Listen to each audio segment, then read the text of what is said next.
Oh, we never let that go all the way. I know. I didn't know it fades out. stopped. That's pretty cool. Oh, wait. Yep. There we Now go. we're off. Now we're off. So 2024. Yeah. Welcome. Sweet shirt. We got matching shirts, kind of. There's a reason. There is a reason. We have a new title sponsor, Stealth Cam from GSM. We're excited to work with them. We've been working with them for a long time. Yeah, over different aspects. Yep. You know, whether it's, just sending them pictures for their own stuff, and then it's evolved since then. So As of last year, we were running their social media, and we've kind of gone away from that, but we've been doing some other stuff with them on different projects. So, yeah, we're excited. I guess start of the year we had the Carlos Stealth Cam story. That was yeah, documented. the first one. The first one. Yep, And that's maybe sweet. only one. Yeah, I don't know. It sounds like they're wanting to do more, but I don't know what else going on. Yeah, maybe off season. It's been pretty busy. Everybody's Yeah. been busy. So, yeah, we'll see. If you guys haven't watched that, you can go to Stealth Cam's YouTube page and type in my name, and it should pop up, Carlos Success Story or something Yeah, like that. I can't remember exactly what Stealth the title Cam is. Success Story. Yep. But yeah, anyway, so yeah, they're our title sponsor. We're really excited. We hit our milestone on YouTube. 10,000 subscribers. Yep, So we thank you, absolutely. the listener, and the followers. I think this year we're going to have even a better year yet. Yeah, there's everything's going in the right direction. Every hunt I edit, I just try new things. I watch so many hunting videos on YouTube to just get inspiration, and I watched one on the way here, and I'm like, yep. I can do that. I can edit that. And I'm you can gonna kind try of see that. your transition if you watch some of the, even last year's videos or this year's to now, Right. how much better they are and how Oh, yeah, they for kind of sure. flow a little bit easier. But you've put a lot of time in. How many hours I hate per hunt? I mean, on average. the average hunt, let's say you have a 15-minute hunt. I mean, there's from start to finish, there's probably 3+ hours at minimum, and that's if everything's good. Some of the other ones go a little bit longer. Brad's double hunt took about 7 hours to edit, but I would prefer. I love that. There's so much content, so much everything. It makes it a lot easier for me to edit instead of here's the deer shot. It's tough to make a full hunt out of that. And a lot of people don't realize we're not a big production by any means. No. We don't make any money at this. We're actually probably losing money at this. Yeah. Unfortunately, we hate to say it, but it's true. Yeah, and if we looked at it from just an economical standpoint, we wouldn't do it, but Yep. we love to do it. Yep. And you have, if we didn't have you to edit the videos, we wouldn't do it at all. Right, and that's why it took us so long, because Outdoor X has been around, is this our 6th year? Like, it's right fifth or there, sixth year, five, yeah. 5 or 6, and just 2 years ago, we finally decided to do YouTube. Yep. I mean, 10,000 subs in 2 years, pretty good. yeah, a little under 2 years. I mean, it's really close, because I was trying to remember. I think the first hunt we dropped was Newt, I want to say, and that was about 2 years ago. I remember it was either the first part of January, or the last part of December. And the reason why we dropped that video, we're like, hey, let's do our own. We were actually looking at different avenues to go down Yep. to work with. And Yep. one of the big ones, I won't name any names, but they wanted us to do a bunch of stuff we didn't want to do. We're like, hey, let's do it ourselves. Yeah, we've been in the hunting industry, filming industry for, God, when did we start with real hunting? I graduated 6? college in 2009, so it's been 2006. Yeah, So, I mean, 18 years. that's pretty good. We're old. Yeah, we are old. We've been around the block a few times, but yeah, we've been using stealth cams for. I think it was Wild View is now part of stealth cam. It always was. It always was. Yep, Wild View was kind of the economical. That was my first I had flash camera. I still have a bunch of I pictures have saved. I have flash and I have an IR. Do you have some of those you can put up? Yeah. Picket fence. Picket fence. That was I 140-inch 10-pointer that we I thought mean, was. Oh, it was the bee's knees, man. When I got that deer on camera, it's like we need to do everything we can to try to kill this 3-year-old 135-inch 10-pointer. And That's where we started. absolutely. Yep. I mean, and I wouldn't change it. I mean, the evolution has been fantastic. Yeah, if you could go through, and maybe you can, and try to find pictures from each of the years, just the trail cam to see how much better they are, just for the YouTube. I don't know if that'd be a pain, but Yeah, I can look and see what I can go back through and try to find. And I've always been a huge white flash guy, and then it just kind of went away. might come back. Very well could come back. Comment below if you would use a white flash cellular trail camera. Yeah, I would. I'd white probably. Flash. I mean, I hunt mostly 99.9% private, so I would use them. Right. The public people, obviously, if they're going to steal cameras, they're going to steal them. But you can be able to right. see. Anyway, yeah, I'd probably. Half my cameras would be flash. Yeah, I would use a lot of them. They're just, especially like the big open fields, stuff like that, because I've been running a lot of IRs on my corn, and you get out there just a little bit too far, and like, I think that's the same deer. You know, what deer is that? So it would definitely help. Yeah, we're just going to have to test out the battery life. I think you have to have a pack or something if that ever comes in fruition. But. Yeah, I mean, and honestly, what I've been looking at going forward is just to slowly start picking away, and I want every single cell camera I have to have a battery pack. Yeah. Even if it's in the timber and stuff, it will give you more time. Yep. It won't drain your regular batteries out that much, so it will help in the long run. Even if it gets you another 2 or 3 weeks before you have to go in somewhere, that's a big deal. And I've got a couple cameras that I know that the leaf foliage is covering the sun. Right. But I leave those packs out prior to putting the camera set up and then pack out. Yeah. Leave it out in the sun for a couple weeks. Then I put it inside the timber. And then when those leaves fall, it's still gathering sunlight. Yeah. Yeah. And I even have some, like one of them in the middle of the timber now. It's through September, October, it's full, but leaves start falling. It starts charging again. Like you can literally, your camera will die, and then boom, you'll have. Yep. The camera hasn't died yet, but you can watch on the app. It'll actually show if you have an external, and it'll show that going red, and then all of a sudden after like a week of middle of November, it's got 2 bars on it because it has light. Yep. Now it's gathering light 3 or 4 hours a day. So, and yeah, they're a lifesaver. And if they're in the open, you never have to change batteries. Right. I have one. I think it's an old Muddy on an old cedar post in that first food plot. 2 years I haven't touched it. 2 years. Has it got a strap or HME screwed mount? I think that's a strap. I think those straps will start with the sunlight. Yeah, I think I have the strap. One big stealth cam strap goes through the both of them. Yep, I think your cameras will work.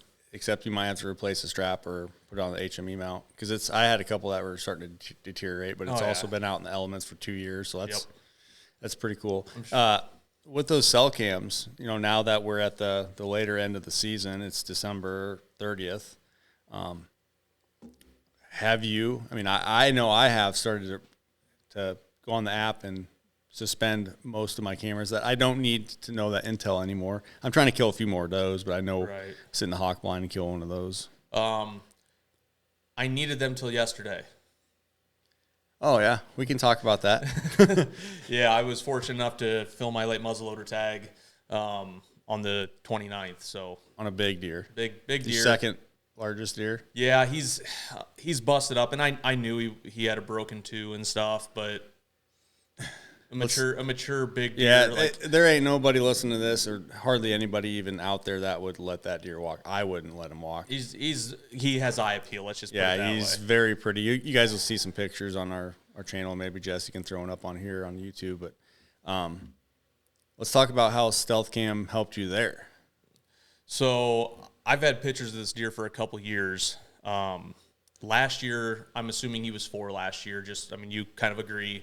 Last year he was 4, probably mid-60s, big, giant, typical, and he was all over the farm. I had him on like 10 different cell cameras, never saw him, and then disappeared, no sheds, nothing in the summer, and then all of a sudden, late October, I get him on where I call it the bedroom cam. It's where I shot my 8-point this year. You've been back there with me. It's a bomber spot. That's where they like to come through at first, and it's right by a bedding area. So they're in there. If bucks are on the neighbors, they come here to check the early does. They just do. So I had a lot less pictures of him. The worst day was, so I own my own carpet cleaning company, and it during the fall it kind of gets slow. You know, people are just like, you know, you either want it for the holidays or, you know, well, we'll wait till spring. Well, I have a lady I clean for multiple times a year, and she was like, hey, can I do this? I'm like, yeah, no problem. Decide to go and do it. I'm driving down there, and one of my cameras goes off, and here's this giant typical daylight, 8 o'clock in the morning. I'm like, oh my Lord. So he walks by 1, walks by 2, walks by 3, walks by 4, walks by 5, walks by 6, walks by 7 cell cameras. And he never showed back up. And I had one more picture of him after that day till 2 days ago when he came in behind a doe. Like, he was bumping a doe December 28th. Yep. So I knew he was back on the farm. He showed up on the corn on the 29th. My uncle saw him. And actually, he swore that the deer he was looking at through the binos was not broke. So I sent him a picture last night after I shot my deer of the Big 10. Big one? Big 10. And he's like, that's the deer that we couldn't get shot. And I'm like, so you had 2 170-plus inch deer in the field and couldn't get either of them killed. And he's hunting. He's got a muzzleloader. He knows his limits, and he will not bend to them. He doesn't matter the deer. He respects the game and all that stuff. He's hunted all over the world. He's a very good hunter, and he just knows, hey. Yep. He knows what he's doing. If I can't, I'm not going to fling a shot just because. So he didn't shoot, and then a deer had gotten downwind and cleared the field, so they were able to sneak out without blowing the field, you know, without deer seeing them get out of the blind. And you went in. I went yesterday. in the next day. The wind was wrong for the blind, so I got in an old tree stand I hadn't been in 7 It's or 8 grown into the tree. Grown into the tree. The funny thing is, it's the first stand I ever bought with my own money when I was in college, because I didn't really deer hunt in high school.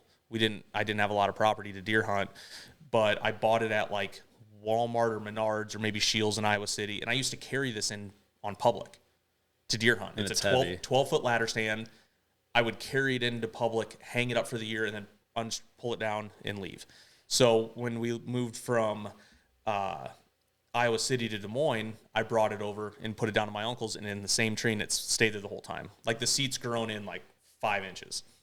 So it's not going anywhere. It's not going to go anywhere. Yeah. You know, and so I got in there at like 3 o'clock and had to cut like 20 pin oaks, like the tops off, like hinge cut them all so I could see the field, and good thing I did. You just take a pole saw and...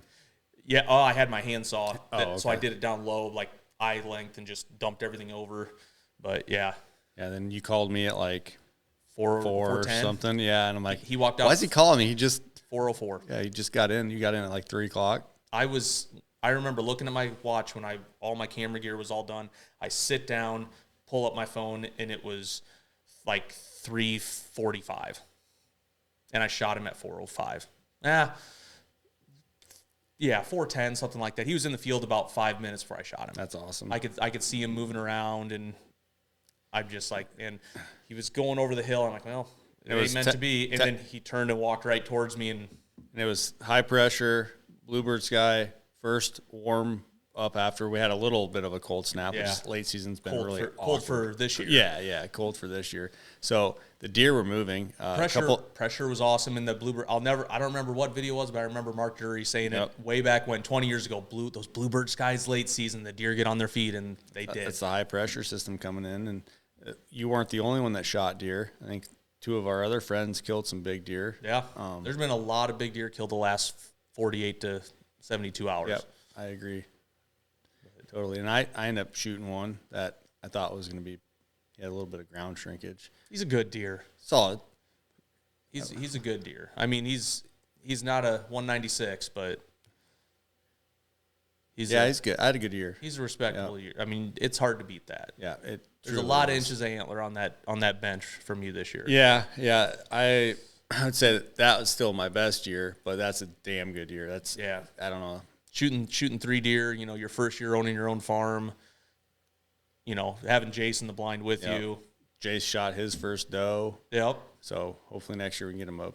I finally bought my farm. You signed the paperwork, Yep. got the documents. Everything's done. You got everything in CRP.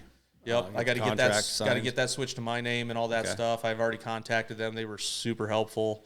So I just need to That's exciting. Yeah. How many acres? I think 27 is going into CRP. The farm's 40. 40. Yep. That's So pretty good. it may be the first couple of years, maybe let's feel this stuff out. Yep. But And a good friend helped you make that happen. yeah, Right. yeah. So cheers to him. Yep. I've known him for a long time. We're in each other's weddings, kind of like, you and me sort of Yep. thing. We've known each other a long time. And Yeah, he's a good dude. yeah, so He kills some big deer too. he shot a big deer this year with Did he? us. Yeah. Yep.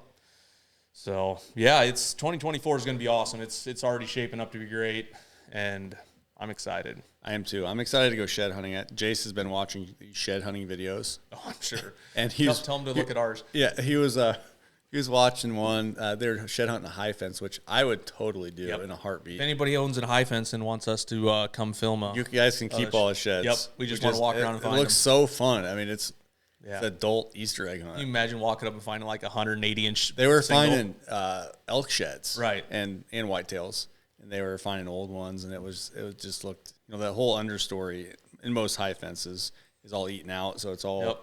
pretty much see whatever. But Yeah, it'd be so much fun. it would be cool. But yeah, then he's watching other shed hunting videos, which a lot of them are kind of situated here in the Midwest. He didn't watch any of ours, which I think we did pretty good last year as far as shed hunting goes, and you I producing videos. I like the format. I think I'm going to keep it this year. The first year we did it, once again, the team wasn't near as big as we had this year, and it was you would go out and find 5 or 6 sheds, and that was an episode because a lot of people weren't filming it the way they need to be filmed as far as like telling the whole story and like the situation and talking about all the different stuff and the cutaways. You need all that to make a shed hunt entertaining and watchable. Kind of like the Deer Classic shed hunt. Yep, exactly. And then this last year, what I did was I put in multiple people's hunts into one. So it'd be like you, me, and like Christian. We all found 3 sheds. When 3 sheds doesn't really make an episode, but 9 sheds do. Yep. And you can tell the story. Yeah, and you tell the story. Keep the viewer, engaged. Yeah. And everybody likes to see big sheds. And we had a pretty good year. We found some pretty decent sheds last year. No slammers. I found a couple big ones. You found a few good ones. Found a couple of real nice ones. And I think we're transitioning now. Obviously you'll have your landowner tag. Yeah, I'll probably get a landowner muzzleloader tag. So my Big Ten showed back up last night. So maybe I might even go sit with you when you go out. But once January 10th hits, there's still some of those counties. I don't know this. I think it's if the doe tags are available. Yeah. You can get for the Yeah. January antlerless tags, but we don't. At least I don't participate in that. I'll start throwing out. I got 2 Boss buck feeders. As soon as January 11th hits, I'm going to get corn. I'm going to get alfalfa, and I'm going to put corn and alfalfa out, and hopefully keep these deer close, Right. and not harass them and let them have some feed. I got alfalfa and I got turnips where I'll have the feeder, so they'll have some green browse too. Yep. Just try to keep them close. See if I can get some. And that's some what sheds. that's what I'm gonna do. I don't know if my uncle will hunt that late season. He's probably usually done by then. And on my farm, as soon as the season's over, Yep. I'm gonna throw out some feed, and that's the thing. We get this every single year, and every single year, to find sheds, you just need a pair of boots. If you want to help your odds out, you can put corn, alfalfa out. Don't put any shed traps. Yeah. You're gonna kill the deer. We're guilty of it. We did it. Yeah. Way back Yep. when. We bungee cords, and the best shed trap is literally throwing corn or alfalfa inside like honeysuckle. So or a broken down tree or something like just that. Natural. Yeah, natural shed where trap. they can get their. And I've had a couple that I've thrown in like a honeysuckle thicket, throwing corn, and they'll just, other bucks come up. I've seen this on my trail camera on the DS4K. As soon as another buck comes up, they throw their head up and boom, they pop their rack off on a honeysuckle branch or autumn olive or any little thicket that you can feed in. Make sure you're not feeding moldy corn. Make sure it's healthy for the deer. Give them some green to also munch on. Yeah, and that's why we buy alfalfa bales. Yeah, You know, alfalfa bales, and then I got some Boss Buck pellets. It's kind of a different nutritional value. You can mix that in with the corn. Right. But as far as dumping the stuff on the ground, that's where your mold kind of comes in. If you dump too much, then Spread you'll it have out. water issues with snow and rain. But if you have a Boss Buck feeder, or say another brand of feeder, keeps it up off the ground. I know you have one Boss Buck feeder. Yeah. Yep. I'll probably move it to my farm now. The deer density's less. My uncle's like, I put it in like the thick part, and it's gone in like a day. Yeah, especially if it gets cold. Yeah, it's only what are those? 200 pounds? pounds. Is it 200? Yeah, I got a 200 and a 600, and the 200. If I put it up back here in one night, Yeah. I'm not doing that. That's expensive. Right. So I do the same thing like you. My own property, the deer density is not great at all. I mean, Right. as far as compared to here or my in-laws. Right. So we'll see. If we could get a discount on corn too, that'd be cool. Right. I don't know. We spend a lot of money. Talked to one of our family members who's a farmer, and I just have to drive to his farm, which is kind of a drive. I can pay him per pound or per bushel, Right. 56 pounds. Yep. And I used to go to a co-op and just dump it in the bed of my truck. Yeah, I did that too, dude. But You don't like the corn dust? I don't like the corn dust. You got a brand new truck. Mine's old, but still, that corn dust just stays in your vents. You hit the defrost, and it's not as bad in the winter as it is because I don't even do it in the summer. I used to go like late July, and I would go and dump like 200-300 pounds in front of a bunch of cameras just for that inventory, See who's around, the last minute inventory sort of thing. And I quit doing that. There's so many raccoons, all that stuff, and so I just put it.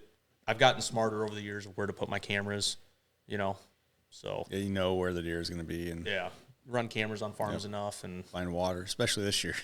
What water? Find some water. Find a little pond. Well, that's another thing. I'm going to put in a water hole on that new farm.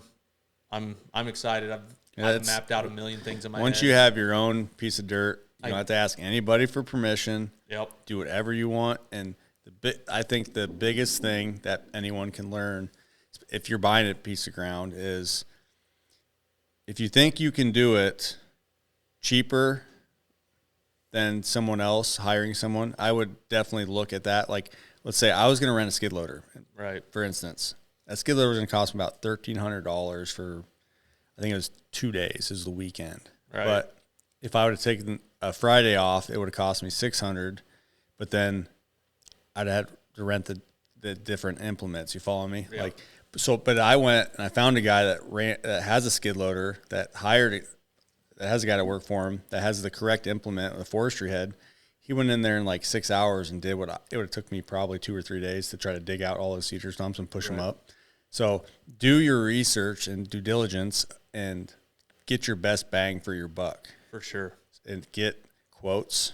Like if you got I got a little bit of dirt work I need to do. Yep. So I've got 2 or 3 feelers out there for this spring, and I have to do it before I put in the CRP. Yep. And so yeah, and even with the CRP, either frost eating or drilling, I got a guy that one of my buddies, Nate, he's got 3 or 4 Truax drills, and he's got high speed bearings in them so he can take them down the interstate. So either go with him or buy a Vicon for the tractor. There's so many different things you can do to get to that point. It's a lot right now. Like I'm trying to wrap my head around it. It is a lot, but try to just take it step by step. And like in my process, I know where I'm at now. I'm going to do some clearing so I can see from my food plot through to which will be my clover. So I'll have a visual opening through some of the shag barks, but it's cool. It's a process, and do whatever you want, and I'll help you out along the way. And if you guys have any questions, if you got your own farms, in the comments, engage with us. Yeah. Send us a message on Facebook, Instagram, whatever. We like helping out, but it's fun. I think probably both have a couple more hawk blinds next year. Yep. I got a spot I'm going to put on the clover. So we we left out 2 acres for food plots. So I'm going to have 2 1-acre food plots. One is already green, clover, alfalfa. I put some brassicas in there. They took a little bit, but once again. So you have a no blind over there and a blind. Yep. So you have 2. Yep, I'll have 2. I have the one I'm going to sit Sunday is on the brassicas, and that's actually going to be a cornfield next year. So my uncle's got a 2-row planter. He's like, yep, we'll come in here, we'll disc it all up.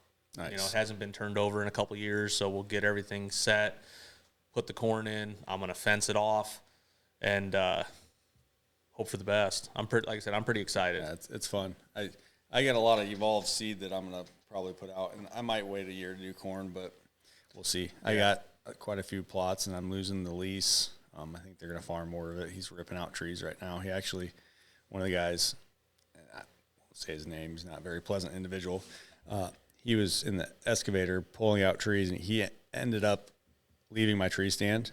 And I have this lease till March, and he's in there now pulling them out and driving his gator all over. It's like, you know what? I'm not even. That's a headache. I don't even care. I'll just move on. Yep. At least he didn't rip my tree stand out. So I got all those things pulled out. I got a muddy blind in there. I got to get out, but things come and go. It's just adapting to. And it was a hard access to that. It I was. killed some good deer, but it was so hard to access. Right. Yeah. The one side was really easy to get to, but unfortunately the deer were on the deer were on the other side because they felt safe. It was so hidden. Right. It is what it is. I got plenty of other spots. I barely even hunted there this year. So I mean, if you put all your energy that you did there into your own farm, it's more rewarding and all that stuff. And I know I'm going to spend a lot of time down south doing stuff. And it's less stress too, and you have you don't have to worry about all the other food plots and taking the tractor and and the big deer got shot. Brad got shot. I shot the other most of the deer. That would have been nice. Right, exactly. And every year there's new deer that come in. There's deer that make it, and there's always up and comers. Like I get just as excited getting a 3-year-old on camera as I do getting a 5 or 6-year-old on camera because I'm like, yep, seed for a couple years, and you bet on the deer to get to 4 or 5 and take advantage of it when you can. So it's going to be exciting. Yeah, we're starting this year off with our title sponsor, Stealth Cam. Yep. For our podcast, and who knows where it goes. Yeah, I mean, Stealth Cam for this. We hit 10,000 subscribers. We're going to have a booth at the Deer Classic this year. Yep. Stop and say hi, and show us your Stealth Cam pictures. Yeah. If you have Tacticam, you can just keep walking on by. Right. We'll sell a little bit of apparel there. I got to make all that still: hats, hoodies, shirts. And we will be up in the hallway by the sheds. Yeah.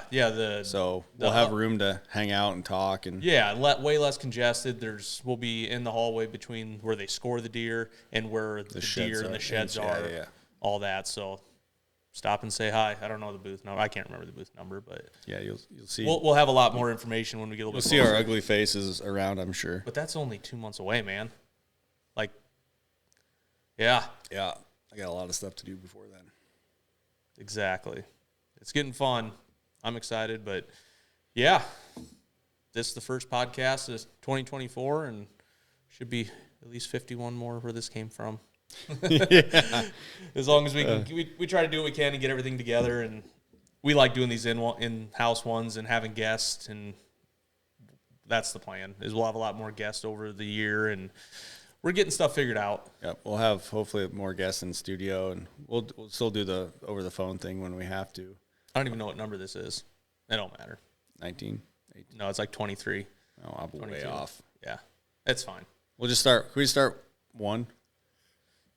We'll see. I got to change a lot of graphics if we do that. So. Okay. But awesome. We'll get it figured out. So. Well, thanks for listening, guys. Whether you're on YouTube, Spotify, or are we on any other platforms? The Outdoor Call Radio app. Outdoor Call Radio app. What's the other? Working on iTunes,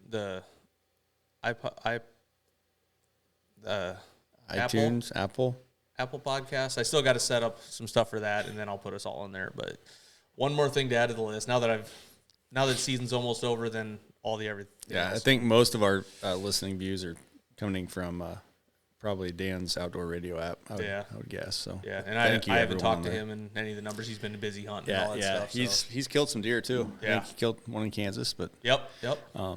yeah, shout out to Dan. And yeah, anybody listening on that side of things. Awesome. Well, Good luck if you got a tag. If you don't, hopefully you have a happy New Year. Yeah. Congrats. If you don't have a tag. Yeah, congrats. You're tagged out. Perfect. Just like us. All right. Take care.